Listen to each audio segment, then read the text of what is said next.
É, pessoal, estamos de volta. E você que está participando da nossa página do Facebook, faça sua pergunta, dê sua sugestão, dê a sua opinião pra gente.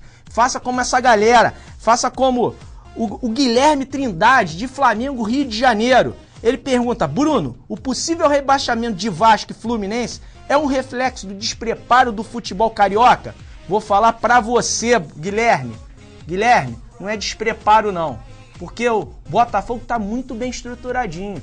Tá ali brigando para deixar as finanças em dia. O Flamengo, com essa nova diretoria, pagou 80 milhões em dívida. Tá investindo novamente no centro de treinamento. Você vê os times do Rio se mexendo. Fluminense até então era um primor de... Tava ali.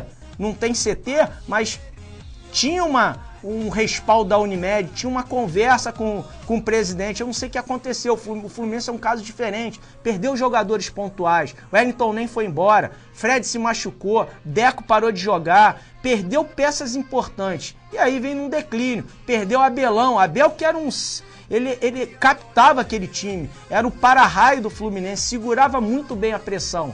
E aí o que acontece? O Fluminense, uma série de erros administrativos esse ano. Ninguém sabia quem mandava, se era a Unimed, se era o presidente Peter Siemens. Ninguém estava entendendo. Tanto é que quando contratou o Vanderlei Luxemburgo, foi um erro naquele momento. Não era para investir em Vanderlei. Vanderlei está num período que eu acho que ele tem que dar aquela parada. Eu acho que ele tem que dar uma seguradinha. E não era hora de investir, era investir em outro treinador. E aí o que aconteceu? Investiu errado, depois foi agora Dorival Júnior, que estava no Vasco, quase rebaixando o Vasco. Vem pro Fluminense, uma miscelânea, uma série de erros. Mesma coisa o Vasco. Perdeu, o Vasco tinha um time montado, time com Diego Souza, outros jogadores, tudo ali encaixadinho, parecia que administrativamente estava melhorando, mas não. Até vou te falar, brigou por alguns patrocínios, veio a Caixa Econômica, Nissan, melhorou, tá entrando dinheiro, conseguiu agora a CND, mas uma série de erros administrativos também, de visão de futebol, de investir em jogadores erroneamente, vendeu quem não devia, às vezes também não tinha como segurar, porque a proposta era muito maior do que o Vasco poderia pagar, e aí os dois clubes, uma série de erros, estão nessa situação. Mas não é despreparo do futebol carioca. O futebol carioca tá ali, o Flamengo tentando ressurgir, o Botafogo já numa política já diferente, uma política pé no chão, o presidente do Botafogo muito bem, e o Botafogo tava indo bem até lá, aquela rodada contra o Cruzeiro. Futebol do Rio não é despreparado, mas ainda falta um profissionalismo dos seus dirigentes. Profissionalismo esse que parece que tá aparecendo no Flamengo e já tem no Botafogo. Fluminense até parecia que tinha, mas estou vendo que ninguém sabe quem manda, se é a Unimed ou se é a diretoria de futebol por parte do presidente. Ninguém sabe. E o Vasco é aquele momento. O Vasco, infelizmente, está ali, Roberto Dinamite brigando com tudo e com todos, tentando fazer o melhor, mas está difícil. Mas não é despreparo, não. Vamos ver o que acontece com esses times. Eu acho que cai, pode acontecer dos dois caírem, mas eu acho que cai um deles só. Depois eu falo quem cai.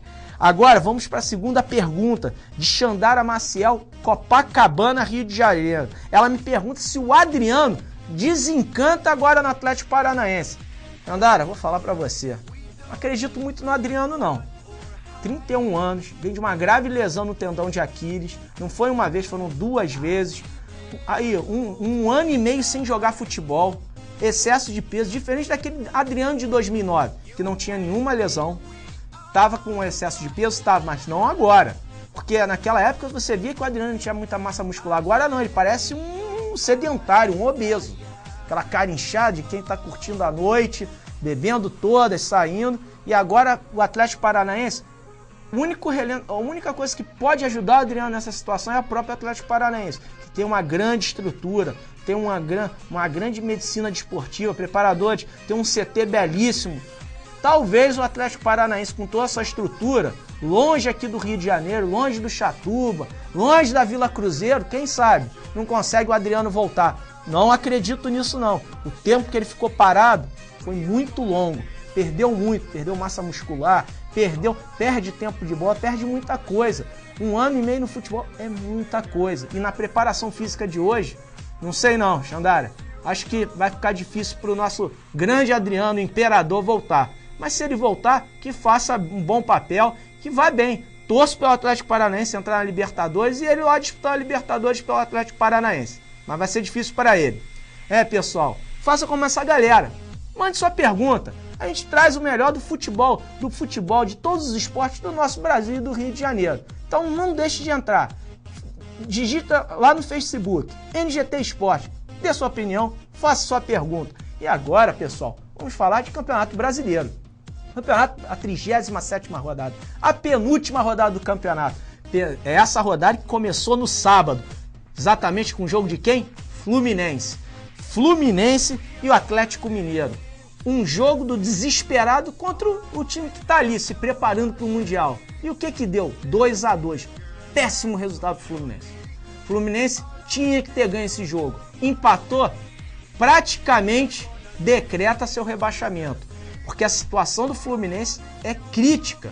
O Fluminense vai depender da última rodada de uma derrota do Curitiba para poder sair. E o Vasco não pode. O Vasco, Criciúma. O Fluminense não pega o Criciúma. O Vasco tem ainda a chance de 2 times na frente dele. Se os 2 perderem que jogam fora, o Vasco ganhar o jogo dele, que é contra o Atlético Paranaense. Muito difícil esse jogo. Pode sair. Já o Fluminense não. O Fluminense está numa situação dificílima. Ali nas enquetes, das 6 possíveis chances de rebaixamento, ele está em 5. O Fluminense perdeu uma grande chance. A torcida fez a sua parte. 45 mil pessoas num sábado chuvoso no Maracanã.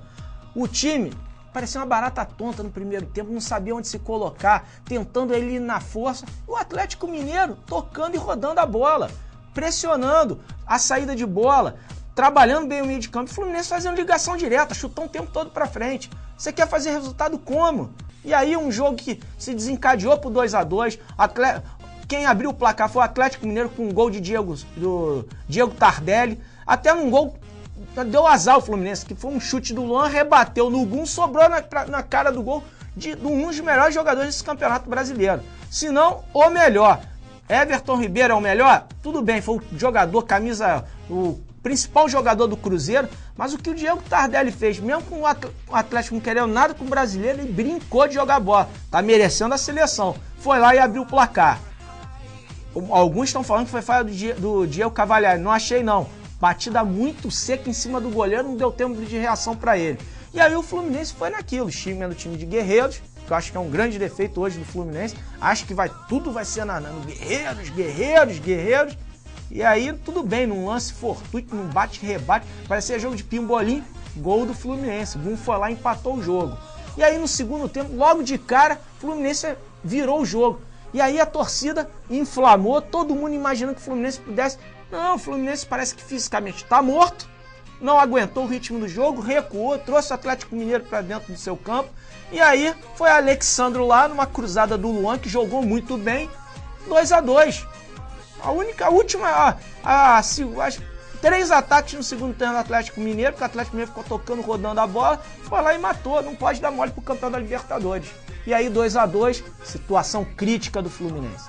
Muito crítica. E aí, pessoal, vamos pro segundo jogo, né, da rodada do sábado. Corinthians e Internacional. Foi o pior jogo da rodada para mim. Só não foi pior que Criciúma e São Paulo. Esse jogo, o jogo de maior número de erros de passe, foi um jogo difícil de se ver. Agora, Corinthians não queria nada. Alguns jogadores mostrando ali um vigor físico, tentando de repente dar a vitória na despedida do Tite, na despedida do Alessandro, mas o jogo só valeu exatamente para para quem eu citei, Tite e Alessandro. Despedida do treinador que mais vitorioso da história do Corinthians e do capitão do título mundial, do jogador que foi muito importante desde a subida do rebaixamento para agora. Foi um jogo pegado ali, muito truncado. Eu também não sei o que aconteceu com o Leandro Damião. Foi um 0-0 justo, mas Leandro Damião esqueceu de jogar bola. Teve uma chance que ele dominou no peito, na frente do goleiro Walter, e nada ele fez, não conseguiu nem dominar direito a bola. Depois daquela contusão dele na fase na preparação da Copa das Confederações, não jogou mais nada. Não sei se ficou triste, se tá com depressão, mas olha, acho que tá precisando de novos ares. Tá dando mole. Eu acho que tem muito time aí no Brasil que tá precisando de um Leandro Damião. O Internacional tá com o Scocco, que é um grande jogador, argentino, que se machucou, teve lesão. Leandro Damião, se eu sou algum clube aí, vai buscar ele, porque ele tá precisando de novos ares. Mas essa foi a rodada do sábado. Sábado teve esses 2 jogos, e aí, pior pro Fluminense. Atlético, Internacional e Corinthians, jogo ali pegado. Mas pessoal, no próximo bloco vamos falar do restante da rodada. Vamos trazer o melhor dessa rodada, a briga pelo rebaixamento, pela luta pelo G4. E aí, no último bloco, vamos falar de Copa do Brasil. O grande campeão, Flamengo, conseguiu depois com 70 mil pessoas no Maracanã, foi lá e garantiu o tri da Copa do Brasil. Vamos falar de Campeonato Brasileiro e Copa do Brasil. Pessoal, daqui a pouco estaremos de volta.